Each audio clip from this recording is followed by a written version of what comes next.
Hi guys, data karon sa library sa Jeremy Show Dipolog para mo access ta sa free nga computer lab para makasolve ta sa ato ang project. Ang Ma'am Ginalyn Paes nga mag-solve daw ta sa ato ang mean median mode gamit ang Excel. So let's get it started.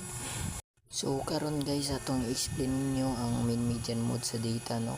Ages of first year criminology student at Jeremy Show Dipolog campus. So ang total na to na pay taon ng taon na top na nato na sila, makita na to sa kilid ang tawang kursor ha, makita na to na sa kilid kung pilay total niya to total 167. So ibutan ako ng 167 diri sa total. So dali ra kay na ibutan mo 167 dugaya pud makasulat.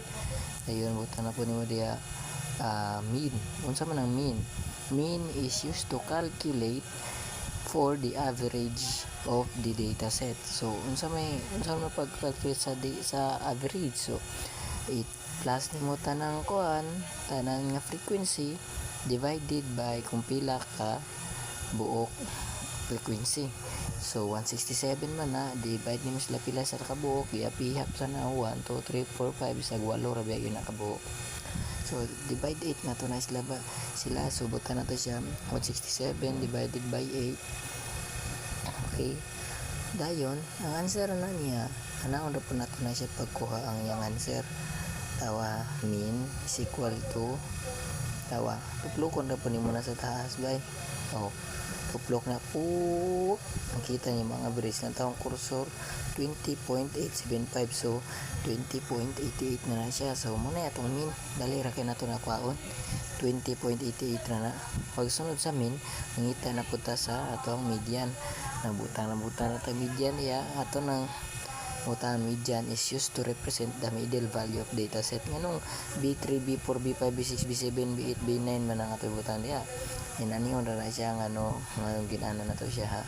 Excel man na itong gamit, nabuta man siya sa B column, then B3 tawa B3 o B4 ang sunod ang 36, B5 hangtod mabot sa ubos. So ginaon na to na siya mutang para ma-record siya buta na to kung asa siya na posisyon. So naunradayon tuplokon nimo ang formula ana mo na to median, tuplok na to ang formula bang tuplok ko na to ang median. Pag kuman to tuplok sa median, okay na to na ma-generate na din niya. Okay, so ang median na to is 21.5.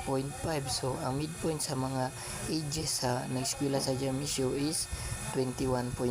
so ana ra siya kadali guys. Then human sa mode na puta kay naa naman tato sa mode. So ang mode dali ra kay taon lang taon na nimo unsay pinakadako nga value kay group data man nilang taon na nimo unsay pinakadako nga value. So ang mode is 40 man.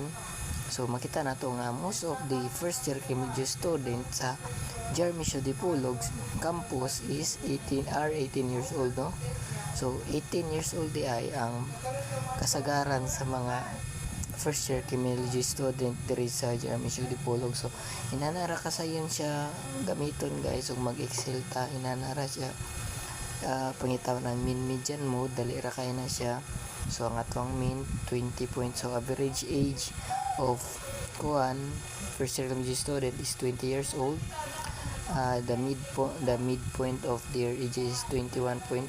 then mode is 18 years old. So anara, thank you. Shout out po din ni Buddy Manait nga kauban ako nagbuhat diri sa kilid naghimo po na siya sa iyang calculation sa mean median mode gamitan Excel, ma'am.